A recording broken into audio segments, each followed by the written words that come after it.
지금 제자들이 어떤 존재인지 우리가 계속 살펴보고 있습니다. 살펴보고 있고 이제 오늘부터 함께 나눌 말씀의 어떤 그 주제는 뭐냐면 평안을 비는 존재들이다라는 것입니다. 제자들도 마찬가지고 우리 그리스도인들도 마찬가지고 우리 입으로 나오는 모든 어떤 그 언어의 모든 것은 평안을 비는 존재로서의 그 부르심에 합당하게 살아가야 된다라고 이야기를 합니다. 이거를 사도 바울은 뭐라고 얘기를 했을까요?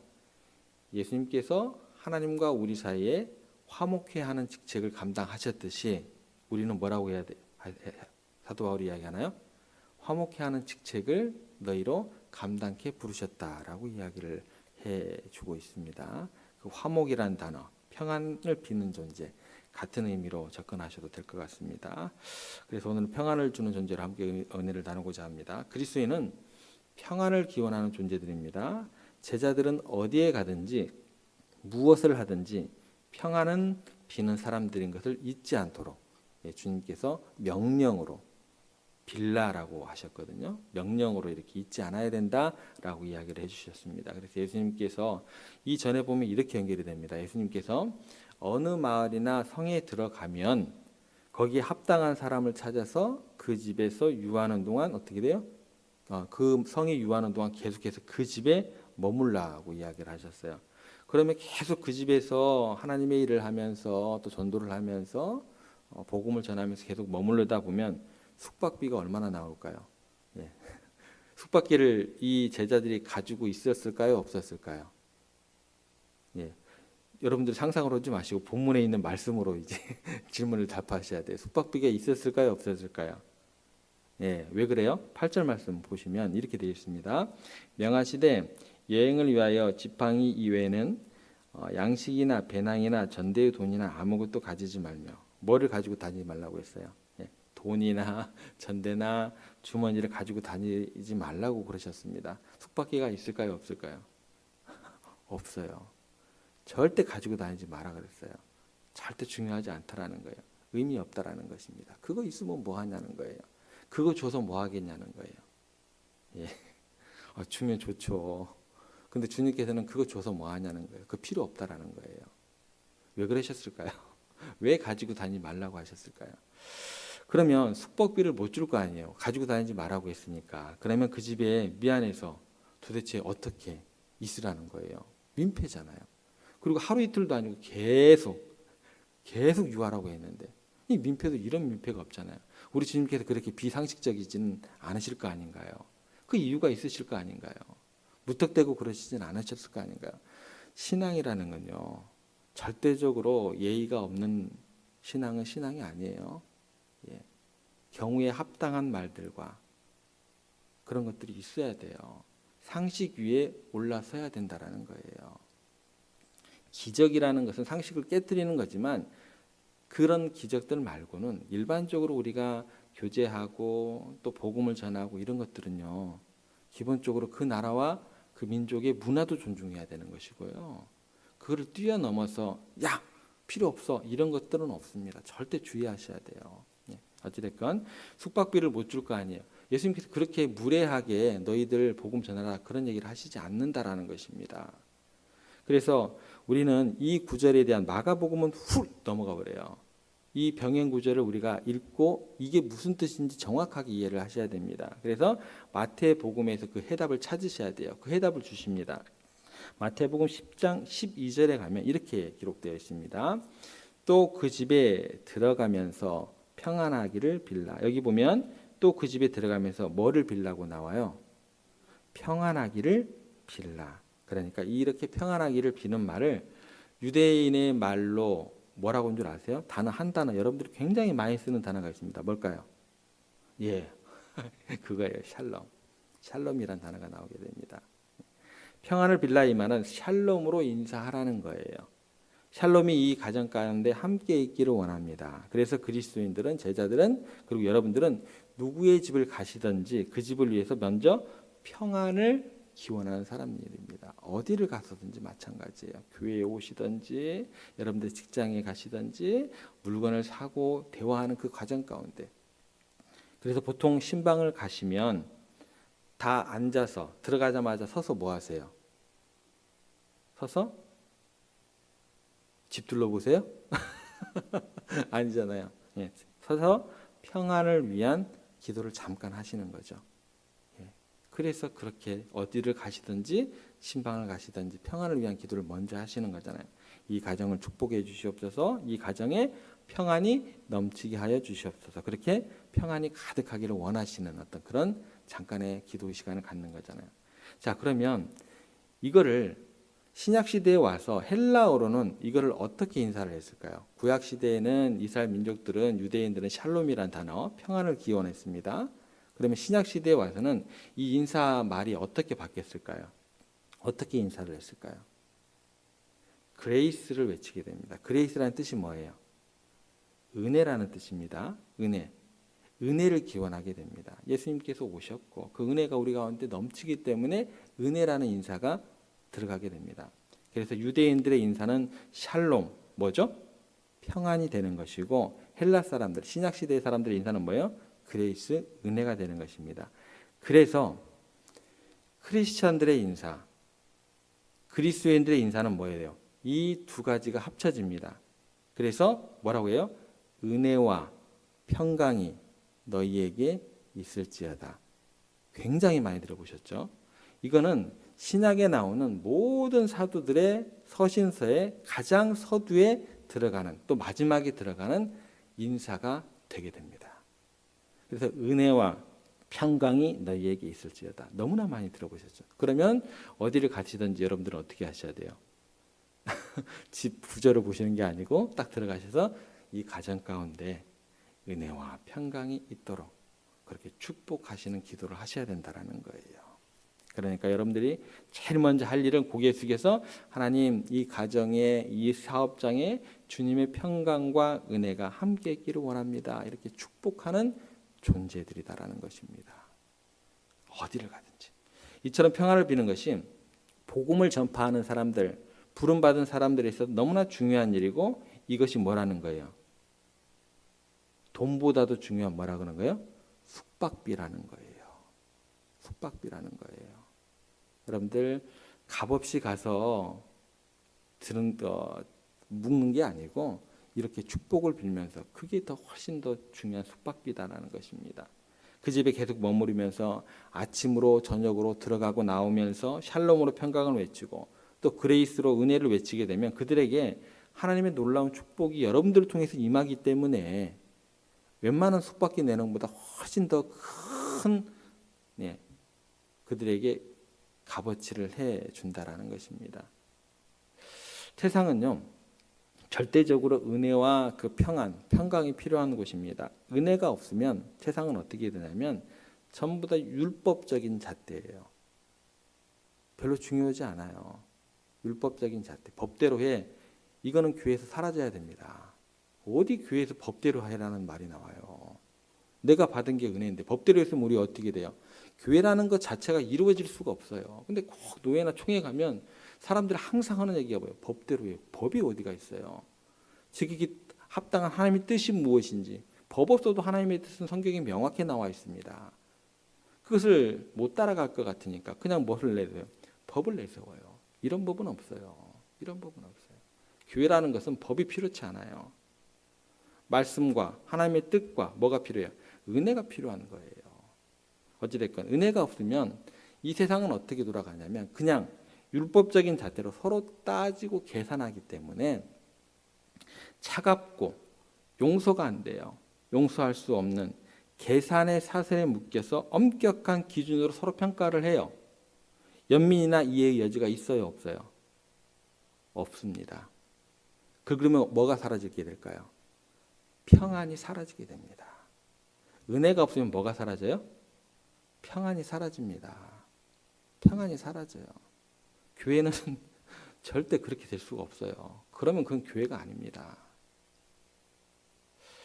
우리가 서로에게 은혜를 베풀면 우리가 갈라놓은 장벽 자체가 어떻게 돼요? 무너져요. 예수님께서 은혜를 베푸셨기 때문에 하나님과 우리의 그 장벽이 어떻게 됐어요? 갈라졌어요. 휘장이 찢어졌어요. 예수님께 십자가의 보혈을 통해서. 그래서 우리가 은혜의 보좌 앞에 담대히 나아갈 수 있는 거잖아요. 우리가 서로에게 은혜를 베푸면 우리의 갈라놓은 장벽이 그때 사라지는 거예요. 은혜는 이해와 용서, 화해로 이어지게 된다는 것입니다. 은혜는 갈등과 분열을 얼룩진 세상의 약이에요. 해독제가 되는 거예요. 왜 은혜라는 단어가 굉장히 중요한지, 그리고 평안으로 어떻게 연결되는지 이해를 하셔야 됩니다. 신약의 사도들이 왜 은혜와 평강이 너에게 있을지어다 이 두 단어를 끄집고 왔는지, 성경의 전체적인 흐름은 어떻게 되시는지 이해를 하시고 끄집고 오셔야 돼요. 이 개념을 잡고 있으셔야 된다는 거예요. 은혜가 있어야 뭐가 따라오게 되어 있어요? 평안이 따라오게 되어 있습니다. 그런데 이 평안이 없으면 어떻게 될까요? 진짜 분쟁이 일상화되는 거예요. 맨날 싸워요. 사람들이 화가 나 있어요. 왜 이렇게 화가 나 있는지 몰라요. 그게 세상 사람들이에요. 거칠어져요. 거칠어져요. 그러면 우리가 어떠한 노력을 할지라도 일백날 해보세요. 사람들이 거칠어져 있는 가운데 분쟁이 일상화되어 있는데 노력의 행사를 많이 해보세요. 그게 뭐가 되래요? 헛된 노력이 되는 것입니다. 헛된 노력이 되는 것이에요. 우리의 소중한 에너지를 낭비해야 되고 일 죽도록 해놓고 뭐예요? 길가에 떨어진 씨앗이 되는 것이고 돌짝밭에 떨어진 씨앗이 되는 것이고 가시밭에 떨어진 씨앗이 되는 거예요. 공허감과 상처만 받고 열매는 맺지 못하게 된다라는 거예요. 그러다 보면 어떻게 돼요? 내가 죽도록 일을 했는데 열매도 없죠. 실망만 하죠. 그럼 어떻게 돼요? 마음 상하죠. 마음 상하면 어떻게 돼요? 몸까지 병이 납니다. 병이 나면 병을 고치기 위해서 뭐예요? 모든 물질과 모든 에너지를 쏟아부어 병을 치려고 해야 될 거 아닌가요? 그러다 보면 결국 물질도 사라지죠. 모든 어떤 그런 것들, 건강도 시간도 다 버리게 되죠. 모든 노력들이 허무해지고 모든 것이 손에 쥔 모래처럼 싹 이렇게 새어나가게 되잖아요. 그래서 정말 중요한 건 뭐냐면 뭐예요? 물질의 부유함도 아니고 우리들이 가진 건강도 아니고 뭐예요? 평안과 은혜라는 거예요. 이거 깨지면 아무것도 여러분들이 잡으려고 해봤자 모래 잡는 거하고 똑같아요. 다 빠져나갑니다. 평안이 가득한 곳, 은혜가 넘치는 곳이 되는 것이 너무나 중요해요. 교회는요, 일이 중요한 게 아니에요. 뭐가 중요해요? 예수 그리스도를 통한 평안과 은혜가 가득한 곳이어야 됩니다. 그래서 항상 저는 배울 때 그렇게 배웠어요. 아버지한테도 일하다가 싸울 것 같으면 일하지 마라. 그건 교회 아니에요. 은혜와 평강이 넘쳐야 되는 곳이에요. 교회라는 것은. 꼭 기억하시기 바랍니다. 제가 나이는 우리 장로님들과 권사님들보다 한참 어린 아들뻘입니다. 조카뻘이 되겠죠. 저희 아버지도 연세가 좀 있으시니까. 그래도 제가 아버지를 통해서 우리 권사님들, 장로님들 통해서 배웠던 것, 저는 그거에 대한 것들은 제 목회 철학 가운데 꼭 담겨져 있거든요. 그거는 제 경험이 담겨진 어떤 그런 목회 철학이 아니고 말씀으로 해석되어진 목회 철학들입니다. 은혜와 평강에 대한 그 목회 철학에 대한 것들은 여러분들 잘 기억하시고 그 은혜와 평강이 왜 우리들에게 중요한가 꼭 여러분들의 신앙으로 나타나셔야 됩니다. 교회뿐만 아니라 가정에서도 마찬가지예요. 사람들을 향한 그런 신앙의 모습도 그렇게 나타나셔야 된다는 거예요.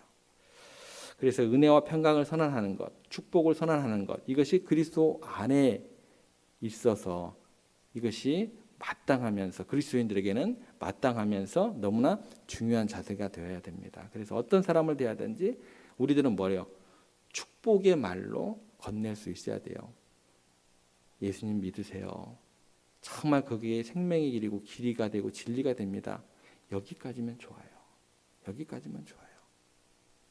축복의 말로 건네고 항상 웃으면서 건네고 평안을 빌라고 말씀하셨기 때문에 주님께서 우리에게 주신 명령으로 그렇게 전도도 하시고 그렇게 사람들과 함께 호흡하셔야 된다는 거예요.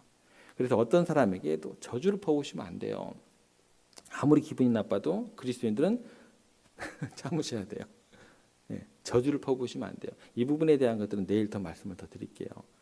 축복하기 위해서 부른 사람들이 제자들이고 축복하기 위해 새롭게 태어난 사람들이 크리스찬들입니다. 그래서 원수까지도 어떻게 해야 돼요?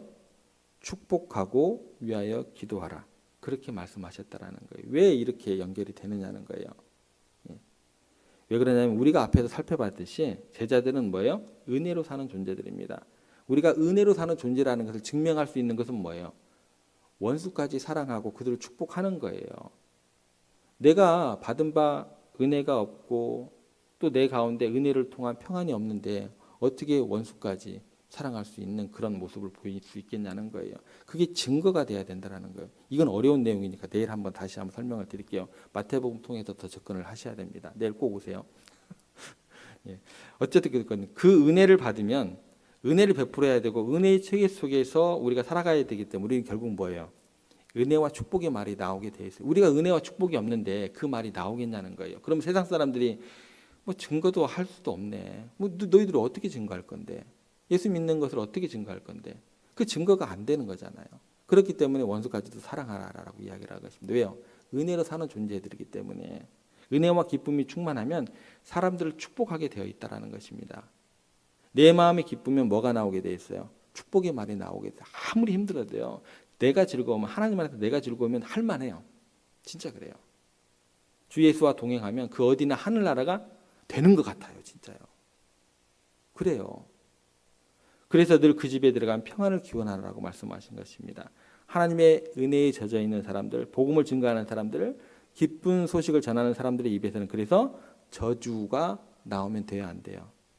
안 돼요. 여기에 평안과 저주를 빌라라고 나온 적이 없어요. 그냥 발만 떨어버리라고 얘기를 했어요. 그 영역은 누구의 영역이에요? 하나님의 영역이에요. 근데 그것을 우리가 하고 있다라는 거예요. 지하철에서 만나는 사람에게, 내가 나를 기분 나쁘게 하는 사람에게 그것을 우리가 하고 있어요. 그건 하나님의 영역입니다. 쉽게 나오면 안 돼요. 그래서 어느 집에 들어가든지 어느 사건을 접하든지 마찬가지예요. 쉽게 흥분하면 안 돼요. 예. 어떤 소식을 들었을 때 내 뜻에 합당한 소식을 들을 수도 있고 합당하지 않은 소식을 들었을 때도 이치에 안 맞는 일이 날 것 같을 때도 그리스도인들은 입에서 함부로 평가하는 것이 아니라 격한 반응이 나오는 것이 있을 수는 없습니다. 거기에 어떤 하나님의 섭리와 뜻이 있겠거니 하면서 하나님 이 일이 이렇게 흘러가는데 이것을 은혜롭게 바꾸시고 이 일을 통해서 평안으로 인도하여 주시고 그렇게 반응하셔야 된다는 거예요.